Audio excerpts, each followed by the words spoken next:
ಏನಾದ್ರು ಕೆಲಸ ಇದ್ರೆ ಕೊಡಿ ಸರ್. ಯಾವ ಇವನು ಒಳಗೆ ಬಿಟ್ಟಿರೋದು? ಕೆಲಸ ಏನಿಲ್ಲ, ನಡಿಯಾಚೆ.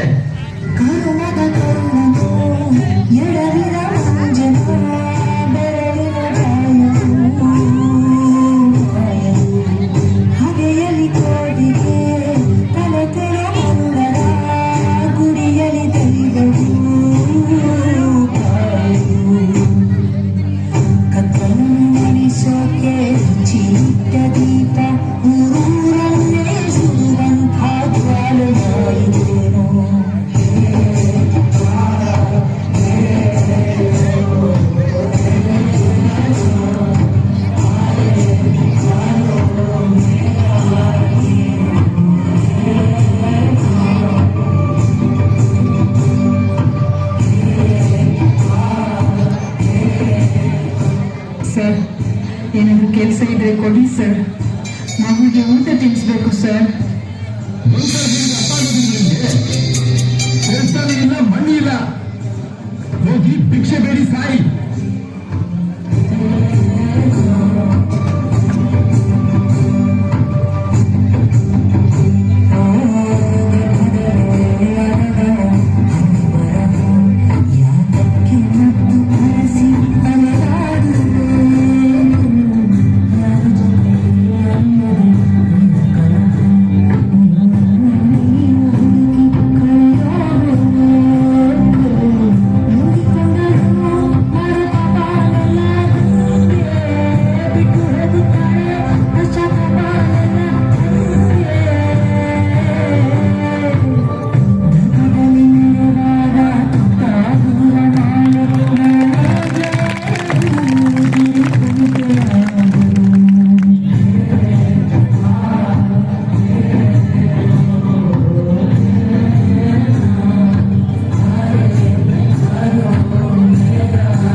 ಕೆಲಸ ಮಾಡಬೇಕು, ಭಿಕ್ಷೆ ಬೇಡಲಿಕ್ಕೆ ಇಲ್ಲ.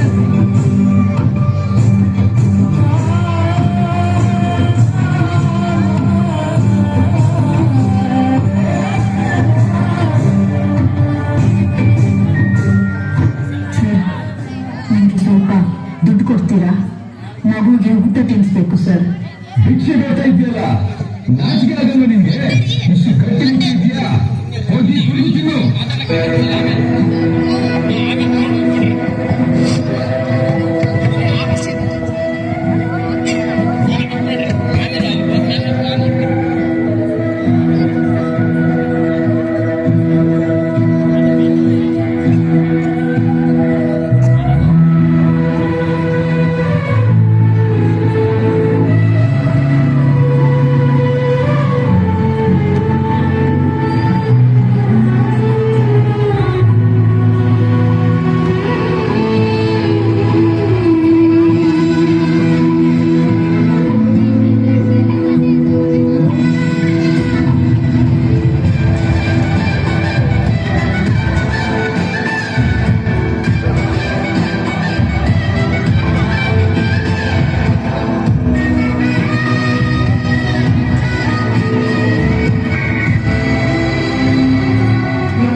ಸರ್, ನನಗೇನಾದ್ರೂ ಕೆಲಸ ಇದ್ರೆ ಕೊಡಿ.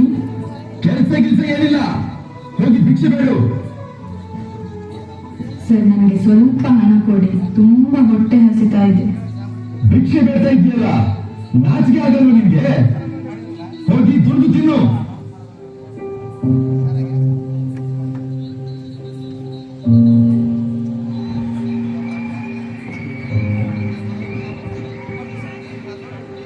Light off, light off.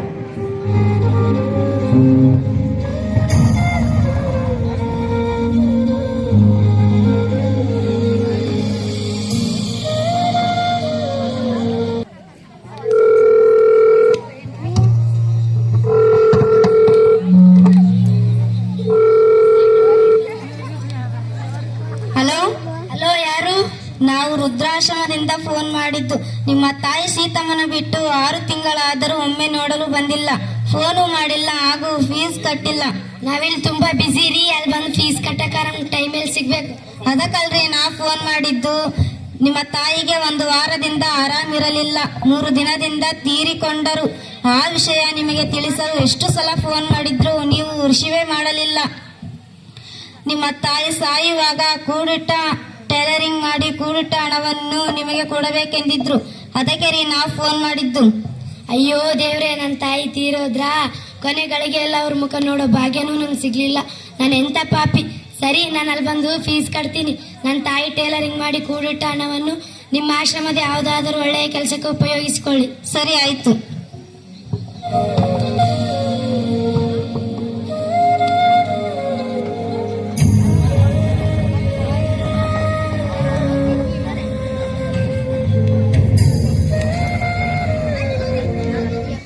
ಮಂಜಕ್ಕ, ಸರ್ಸಕ್ಕ, ಊಟಕ್ಕೆ ರೆಡಿ ಮಾಡಿದ್ರೇನೆ? ನಿನ್ನೇನಾಯ್ತು ಲಕ್ಷ್ಮಕ್ಕ? ಯಾಕೆ ಕೂತಿದ್ಯಾ? ಇಲ್ಲ ಶಾರದಮ್ಮ, ಯಾಕೋ ಮನ್ಸೇ ಸರಿ ಇಲ್ಲ. ಯಾಕೆ, ಮನೆ ನೆನ್ಪಾಯ್ತಾ? ಮತ್ತೆ ಯಾಕೋ ಏನೋ ನನ್ನ ಮಗ ಸತೀಶ ನನಗೆ ತುಂಬಾ ನೆನಪಾಗ್ತಿದ್ದಾನೆ. 1 ತಿಂಗಳಾದ್ಮೇಲೆ ಬರ್ತೀನಿ, ನಾ ಕರ್ಕೊಂಡು ಹೋಗ್ತೀನಿ ಅಂದಿದ್ದು ಸರಿ. ಏನ್ ಮಾಡ್ಲಿ, ಒಂದು ಫೋನ್ ಮಾಡ್ಬಿಟ್ಟು ಬರ್ತೀನಿ. ಸರಿ.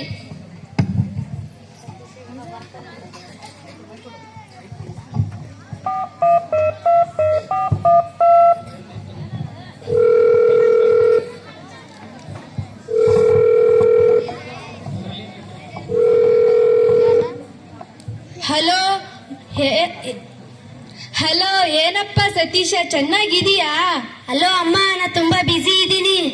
ಮತ್ತೆ ಮತ್ತೆ ಕರ್ಕೊಂಡು ಹೋಗಕ್ಕೆ ಬರ್ತೀನಂದಿದ್ದೆ, ಯಾವಾಗ ಬರ್ತೀಯಪ್ಪ? ಸರಿ ಆಯ್ತಮ್ಮ, 10 ನಿಮಿಷ ಆದ್ಮೇಲೆ ನಾನೇ ಕಾಲ್ ಮಾಡ್ತೀನಿ. ಈಗ ಫೋನ್ ಇಡು.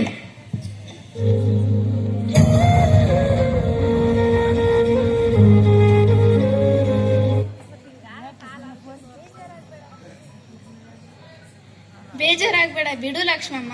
ಎಲ್ಲ ಮಕ್ಕಳು ಚಿಕ್ಕವರಿದ್ದಾಗ ಅಮ್ಮ ಅಮ್ಮ ಅಂತ ಹಿಂದೆ ತಿರ್ತಾರೆ, ಆದ್ರೆ ದೊಡ್ಡವರಾದಾಗ ಕಣ್ಣಿತ್ತು ಸಹ ನೋಡಲ್ಲ. ಹಾ ಲಕ್ಷ್ಮಮ್ಮ, ನೋಡು ಸೀತಮ್ಮನ ಮಗ ಬರ್ತಾನೆ ಬರ್ತಾನೆ ಬರ್ತಾನೆ ಅಂತ ಕಾಯುತ್ತಾ ತೀರಿಕೊಂಡು ಬಿಟ್ಟಳು. ಆದ್ರೂ ಮಗ ಬರ್ಲೇ ಇಲ್ಲ. ಸಾಕು ಸಾಕು, ನಿಲ್ಸಿ. ನನ್ ಮಗ ಸತೀಶ ಅಂತವನಲ್ಲ. ಅವನು ತುಂಬಾ ಬಿಸಿ ಅಂತೆ, ಅವನ್ಗೆ ತುಂಬಾ ಕೆಲ್ಸ ಇದೆ ಅಂತೆ. ನಾ ಫೋನ್ ಮಾಡಿದಾಗ ಹೇಗಿದೆಯಮ್ಮ ಅಂತ ಕೇಳ್ದ. ನೋಡ್ತಾ ಇರಿ, ಅವನು ಬಂದೇ ಬರ್ತಾನೆ, ನನ್ನ ಇಲ್ಲಿಂದ ಕರ್ಕೊಂಡು ಹೋಗ್ತಾನೆ.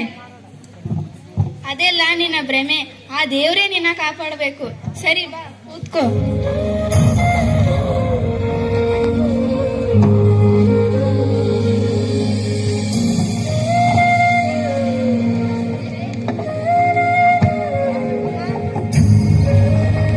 ಅಮ್ಮ,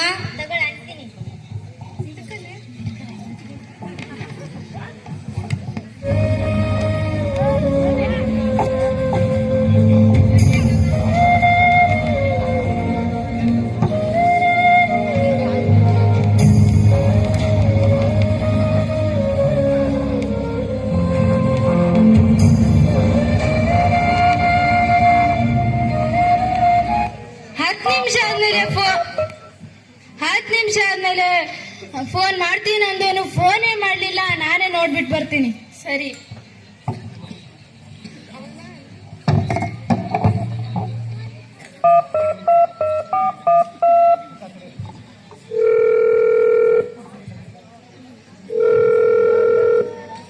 ಹಲೋ ಹಲೋ, ಏನಪ್ಪ ಸತೀಶ, 10 ನಿಮಿಷ ಆದ್ಮೇಲೆ ಫೋನ್ ಮಾಡ್ತೀನಿ ಅಂದವನು ಫೋನೇ ಮಾಡ್ಲಿಲ್ಲ. ಎಲ್ಲಪ್ಪ ಇದೆಯಾ? ಅಮ್ಮ, ನಾನು ತುಂಬಾ ಬಿಸಿ ಇದ್ದೀನಿ. ಎಷ್ಟು ಸರಿ ಅಂತ ಹೇಳದಮ್ಮ ನಿನ್ಗೆ? ನಾನು ಎಷ್ಟು ಬಿಸಿ ಆಗಿದ್ದೀನಿ ಗೊತ್ತಾ ನಿನ್ಗೆ? ನಿನ್ಗೆ ಗೊತ್ತು ಏನು ಗೊತ್ತಿಲ್ಲ. ಪದೇ ಪದೇ ಫೋನ್ ಮಾಡಿ ನಾನು ತಲೆ ತಿಂತೀಯ. ಸರಿ, ಇಡಮ್ಮ ಫೋನು.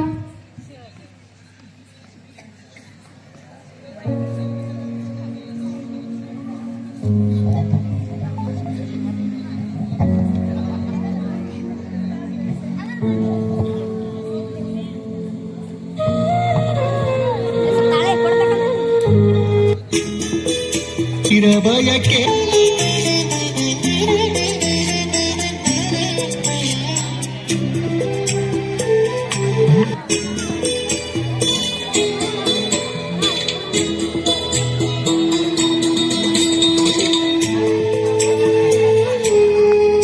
ಜೀವ ಹಿಂಡಿ ಹಿಟ್ಟೆ ಮಾಡಿ ಒಳಗೊಳಗೆ ತೊರೆಯುವವಳು ಎಲ್ಲೋ ಹುಟ್ಟಿ ಎಲ್ಲೋ ಬೆಳೆದು ಒಳಗೊಳಗೆ ಹರಿಯುವವಳು ಜೀವ ಹಿಂಡಿ ಹಿಟ್ಟೆ ಮಾಡಿ ಒಳಗೊಳಗೆ ತೊರೆಯುವವಳು ಸದಾ.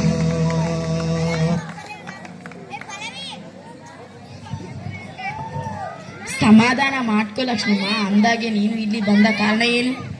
ಅದೇನಂತ ಕೇಳ್ತೀವಿ ಸರ್ಸಕ್ಕ, ಹೇಳ್ತೀನಿ ಕೇಳು.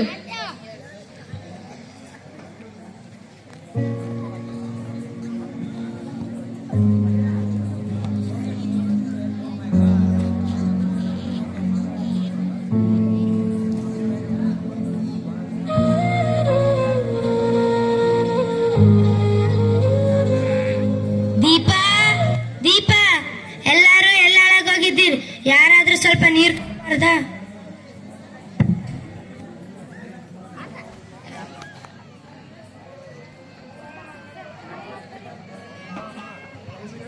ಅಮ್ಮ ಅಮ್ಮ, ಹೇಳಪ್ಪ.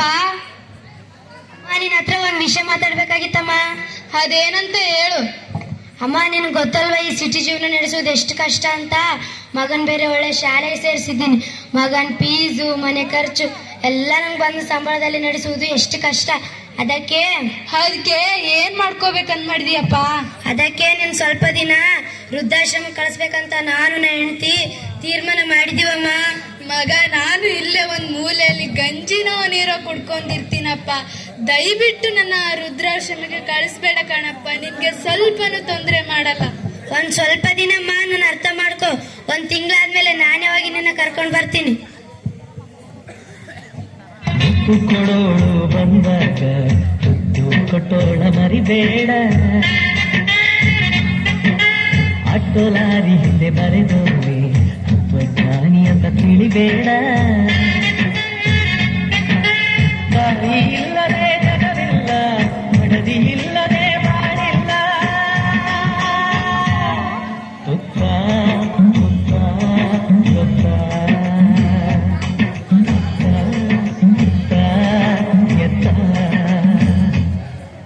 ತುತ್ತು ಕೊಡೋಳು ಬಂದಾಗ ತುತ್ತು ಕೊಟ್ಟೋಳ ಮರಿಬೇಡ.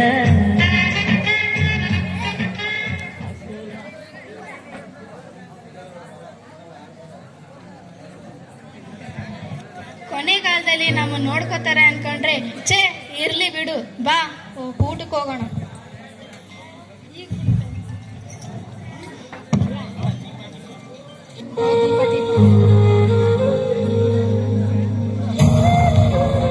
ದೀಪಾ ದೀಪಾ, ಎಲ್ಲಾರು ಎಲ್ಲಾಳಾಗೋಗಿದ್ದೀರಿ, ಯಾರಾದ್ರೂ ಸ್ವಲ್ಪ ನೀರ್ ಕೊಡ್ಬಾರ್ದಾ? ರಾಹುಲ, ನಿನ್ ಡ್ಯಾಡಿಗೆ ಸ್ವಲ್ಪ ನೀರಂತ ಕೊಡಪ್ಪ. ಅಮ್ಮ, ನಾ ಇಲ್ಲೇ ಗೇಮ್ ಆಡ್ತಾ ಇದ್ನಿ, ನೀನೇ ಕೊಡಮ್ಮ. ಅಪ್ಪನಿಗೆ ತಗೊಳಕ್ಕಾಗಲ್ವಾ? ಅಪ್ಪ ಅಮ್ಮ ಹೇಳೋ ಮಾತು ಕೇಳಕ್ಕಾಗಲ್ಲ ನಿನ್ಗೆ? ಇದೇ ನಾನು ಅಪ್ಪ ಅಮ್ಮನ ಕೊಡೋ ಬೆಲೆ. ಮುಂದೆ ದೊಡ್ಡವನಾದ್ಮೇಲೆ ನಮ್ಮನ್ನ ನೋಡ್ಕೋತೀಯೋ ಇಲ್ವೋ? ಅಪ್ಪ, ನೀ ಅಜ್ಜಿ ಮಾತಿಗೆ ಬೆಲೆ ಕೊಟ್ಟಿದ್ಯಾ? ಅಜ್ಜಿಯ ನೀ ಚೆನ್ನಾಗಿ ನೋಡ್ಕೊಂಡಿದ್ಯಾ? ಪಾಪ ಅಜ್ಜಿ ಇಲ್ಲೇ ಮನೆಯಲ್ಲಿ ಒಂದು ಮೂಲೆಯಲ್ಲಿ ಗಂಜಿಯೋ ನೀರೋ ಕುಡಿದುಕೊಂಡಿರ್ತಂದು ಅವಳನ್ನು ಆಶ್ರಮಕ್ಕೆ ಕಳಿಸಿದೆ. ಅದು ನಂಗೆ ಗೊತ್ತಿಲ್ಲ ಅನ್ಕೊಂಡಿದ್ಯಾ? ಅಯ್ಯೋ ದೇವ್ರೆ, ನನ್ನ ತಾಯಿ ಇದ್ರೆ ತಿಂಡಿ ಮಾಡಿದೀಯಾ, ನೀರ್ ಕುಡಿದ್ಯಾ ಅಂತ ಕೇಳೋಳು. ಆದ್ರೆ ಈಗ ಇಲ್ಲ. ಅಮ್ಮ, ನಾ ಮಹಾಪಾಪಿನ ತುಂಬಾ ದೊಡ್ಡ ತಪ್ಪು ಮಾಡ್ಬಿಟ್ಟೆ. ನನ್ನಂತ ಕೆಟ್ಟ ಮಗ ಯಾವ ತಾಯಿಗೂ ಹುಟ್ಬಾರ್ದು. ಇಲ್ಲ ಅಮ್ಮ, ನಾ ಈಗ್ಲೇ ಬರ್ತೀನಿ, ನಿನ್ನ ಕರ್ಕೊಂಡು ಹೋಗ್ತೀನಿ.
ಅಮ್ಮ, ನಿಮ್ ಯಾರೋ ನೋಡಕ್ ಬಂದಿದ್ದಾರೆ.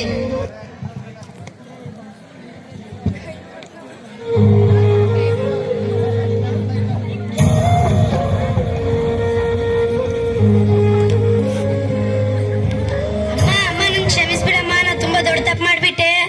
ಅಯ್ಯೋ ಮಗ್ನೇ, ನಿನ್ ಕೈಗೆ ಏನಾಯ್ತಪ್ಪ? ಏನ್ ಮಾಡ್ಕೊಂಡೆ? ಏನಿಲ್ಲಮ್ಮ, ಬನ್ನಿ ಮೊದಲು ಮನೆಗೆ ಹೋಗೋಣ. ಸರಿ ಸರಿ ಶಾರದಮ್ಮ, ನಾ ಇನ್ ಬರ್ತೀನಿ. ಅಂತೂ ಅವನಿಗೆ ತಾಯಿ ಬೆಲೆ ಏನಂತ ಗೊತ್ತಾಯ್ತು. ಅಂತ ಅವನಿಗೆ ನೀ ಹೇಳ್ದಂಗೆ ಅವನ್ ನಿನ್ನ ಕರ್ಕೊಂಡ್ ಹೋಗಕ್ ಬಂದೇ ಬಿಟ್ಟ. ಅಂತ ಅವನಿಗೆ ತಾಯಿ ಬೆಲೆ ಏನಂತ ಗೊತ್ತಾಯ್ತು. ಇನ್ ಮುಂದೆ ಆದ್ರೂ ಚೆನ್ನಾಗಿರು, ಹೋಗ್ಬಿಟ್ ಬಾ.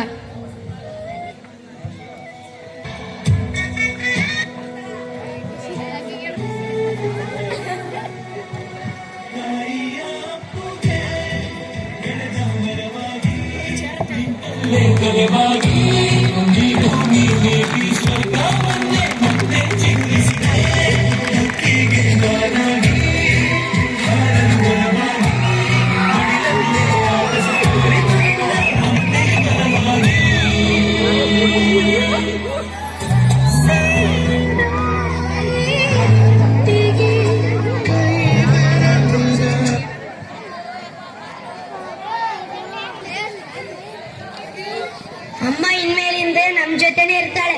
ಅವಳಿಗೆ ಯಾವ ತೊಂದ್ರೆ ಆಗದಾಗೆ ನೋಡ್ಕೋ, ಸರಿನಾ? ಸರಿ ರೀ, ಹಾಗೆ ಆಗ್ಲಿ.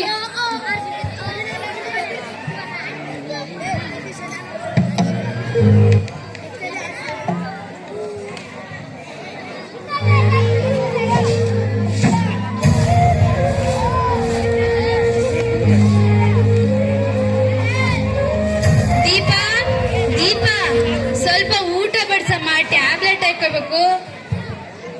ಛೇ, ಇವಳ್ದಂತೇಳಿ ಈ ಮನೆಗೆ ನೀ ಬಂದಾಗಿಂದ ಸುಖ ಶಾಂತಿ ನೆಮ್ಮದಿ ಎಲ್ಲ ಹಾಳಾಗೋಗಿದೆ.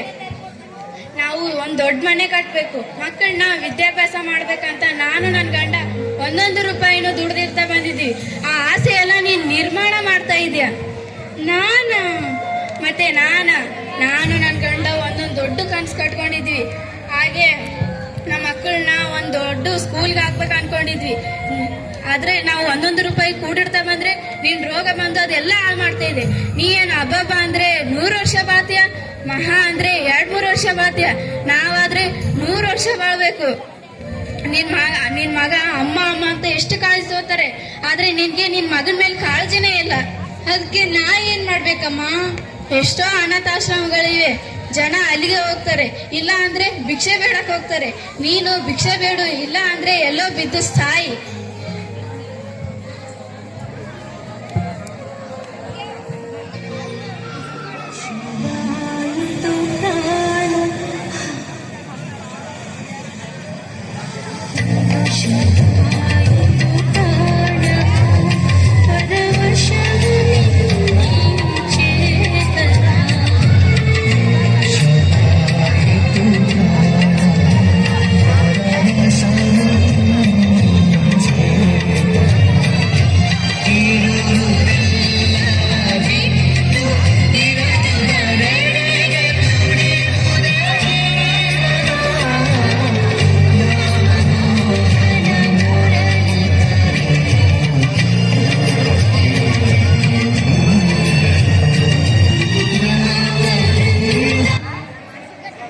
ನನ್ ಸೊಸೆ ಹೇಳಿದ್ರಲ್ಲಿ ಏನ್ ತಪ್ಪಿದೆ? ನಾನಾದ್ರೂ ಬದುಕಿ ಯಾರನ್ನಾದ್ರೂ ಉದ್ಧಾರ ಮಾಡೋದಿದೆ. ನನ್ ಮಗನ್ ಭವಿಷ್ಯ ನನ್ಗೆ ತುಂಬಾ ಮುಖ್ಯ. ಅವನ ಜೀವನದಲ್ಲಿ ಸುಖ ಶಾಂತಿಗೆ ನನ್ನ ಅಡ್ಡ ಬರಬಾರ್ದು.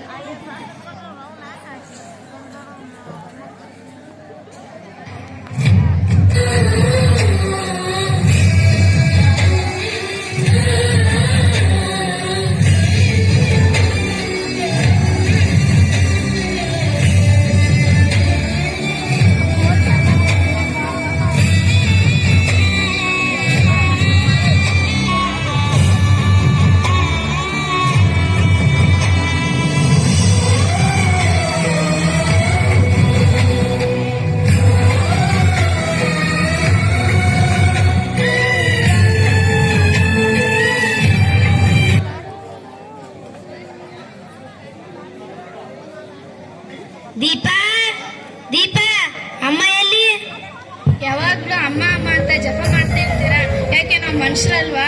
ಅಮ್ಮ ಎಲ್ಲ ಅಂದೆ? ಇದಾರೋ ಸತ್ತಾರೋ ನಂಗೇನ್ ಗೊತ್ತು. ನನ್ಗೆ ಹೇಳಿದೆ ನಮ್ಮಮ್ಮ ಎಲ್ಗೂ ಹೋಗಲ್ಲ, ನೀನೇನೋ ಅಂದಿರ್ತಿ ಅದಕ್ಕೆ ಹೋಗಿರ್ತಾಳೆ.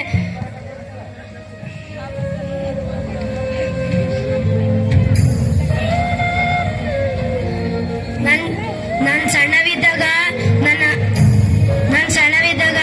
ನಮ್ಮಮ್ಮ ನನ್ನ ಕೂಲಿ ನಾಲಿ ಮಾಡಿ ದೊಡ್ಡವನಾಗಿ ಮಾಡಿದಳ ಕಣೆ. ನಮ್ಮಮ್ಮ ನನ್ಗೋಸ್ಕರ ಬೇರೆಯವ್ರ ಮನೆ ಮುಸುರಿ ತಿಕ್ಕಿದಾಳೆ. ನನ್ನ ಜೀವನಕ್ಕೋಸ್ಕರ ಅವಳ ಜೀವನನೇ ತ್ಯಾಗ ಮಾಡಿದ ಕಣೆ ನಮ್ಮಮ್ಮ.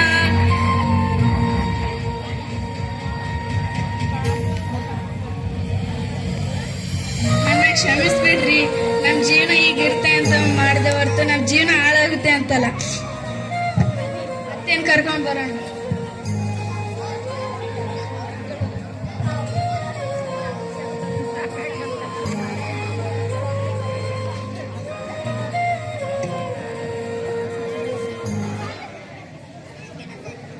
ಅಮ್ಮ, ಅಯ್ಯೋ, ಊಟ ಮಾಡಿ 2 ದಿನ ಆಯ್ತು, ಏನಾದ್ರೂ ಸಹಾಯ ಮಾಡಿ.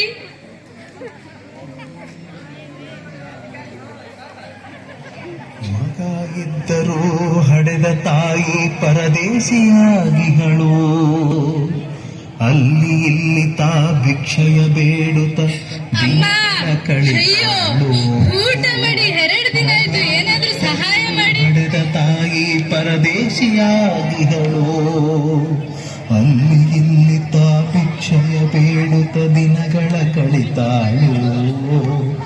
ಬಂದ ನೋವುಗಳ ಸಹಿಸುತ್ತ ಮಗನ ಚಿಂತೆ ಮಾಡತಾಳು. ಬಂದ ನೋವುಗಳ ಸಹಿಸುತ್ತ ಮಗನ ಚಿಂತೆ ಊಟ ಮಾಡಿ 2 ದಿನ ಆಯ್ತು, ಏನಾದ್ರೂ ಸಹಾಯ ಮಾಡಿ. ಕಣ್ಣು ಕಾಣಲಿಲ್ಲ, ಕಿವಿಯು ಕೇಳಲಿಲ್ಲ, ಎಷ್ಟು ದಿನ ಇರುತ್ತಾಳೋ. ನನ್ನ ಮಗನಿಗೆ ಚೆನ್ನಾಗಿ ಇಡುವಂತ ಮಾತನ ಬೇಡ್ಯಾಳು. ತಾಯಿ ಬೀದ್ಯಾಗ ಸತ್ತಾಳು. ದುಡ್ಡು ಕೊಟ್ಟರ ಬೇಕಾದ ಸಿಗತೈತಿ ಜಗದಲ್ಲಿ ಕಾಣೋ. ಹಡೆದ ತಾಯಿಯನ್ನು ಕಳಕೊಂಡ ಮ್ಯಾಲ ಮರಳಿ ಸಿಗುವಳೇನು. ದೀಪ, ನಮ್ಮಮ್ಮನ ಭಿಕ್ಷೆ ಎತ್ತುವಾಗ ಮಾಡ್ಬಿಟ್ಟಲ್ಲೇ. ಯಾವ ಮಗನಿಗೆ ತನ್ನ ತಾಯಿ ಭಿಕ್ಷೆ ಎತ್ತುವುದು ನೋಡ್ಬಾರ್ದು ಅಂತದನ್ನ ನೋಡಂಗ್ ಮಾಡ್ಬಿಟ್ಟಲ್ಲೇ. ನನ್ನ ತಾಯಿಗೆ ದ್ರೋಹ ಮಾಡ್ಬಿಟ್ಟೆ ಅಮ್ಮ. ಸುಮ್ನಿರಪ್ಪ, ಎಲ್ಲ ನೋಡ್ತಿದ್ದಾರೆ.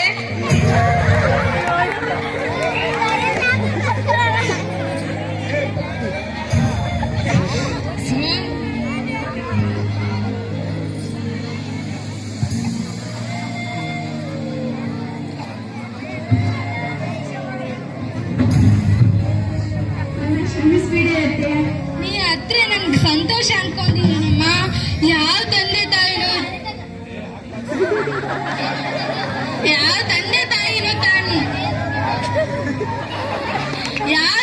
ತಾಯಿನೂ ಮಕ್ಕಳಿಗೆ ಒಳ್ಳೆಯದಾಗ್ಲಿ ಅಂತ ಬಯಸ್ತಾರೆ ಹೊರತು ಕೆಟ್ಟದನ್ನು ಬಯಸಲ್ಲ. ನನ್ನ ಜೀವನ ಚೆನ್ನಾಗಿರುತ್ತೆ ಅನ್ಕೊಂಡೆ, ನೀವು ಹೋದ್ರೆ ನನ್ನ ಜೀವನ ಹಾಳಾಗುತ್ತೆ ಅಂತ ನಾನು ಅನ್ಕೊಂಡಿರ್ಲಿಲ್ಲ. ಬನ್ನಿ ಮನೆಗೆ ಹೋಗೋಣ.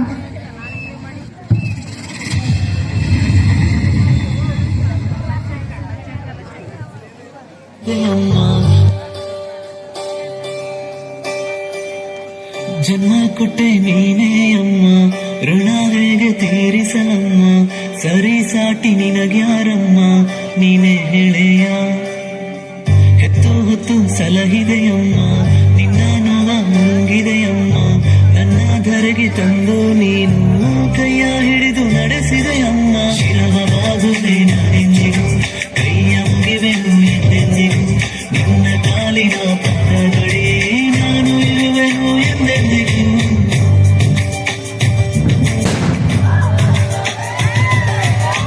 ಜನ್ಮ ಕೊಟ್ಟೆ ನೀನೇ ಅಮ್ಮ, ಋಣ ಹೇಗೆ ತೀರಿಸಲ್ಲ, ಸರಿ ಸಾಟಿ ನಿನಗ್ಯಾರಮ್ಮ, ನೀನೇ ಗೆಳೆಯ. ಹೆತ್ತು ಹೊತ್ತು ಸಲಹಿದೆಯಮ್ಮ, ನಿನ್ನ ನೋವ ಮುಗಿದೆಯಮ್ಮ, ನನ್ನ ಧರೆಗೆ ತಂದು ನೀನು ಕೈಯ ಹಿಡಿದು ನಡೆಸಿದೆಯಮ್ಮ. ಶಿರವಾಗುವೆ ನಾನೆಂದಿಗೂ, ಕೈಯ ಮುಗಿವೆನು ಎಂದೆಂದಿಗೂ, ಪಾದದಡಿ ನಾನು ಇರುವೆನು ಎಂದೆಂದಿಗೂ.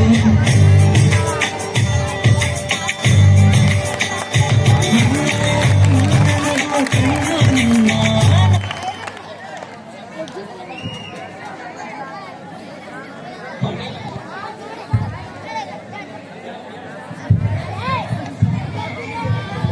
ತಾಯಿ ಪ್ರೀತಿ ಮಿಗಿಲಾದದ್ದು, ಅದನ್ನು ಕಡೆಗಣಿಸಬೇಡಿ. ಅವರು ನಿಮ್ಮನ್ನು ಹೆತ್ತು ಹೊತ್ತು ಪೋಷಿಸುವ ತಂದೆ ತಾಯಿಯನ್ನು ಆರೈಕೆ ಮಾಡಿ ಪ್ರೀತಿಸಿ. ಧನ್ಯವಾದಗಳು.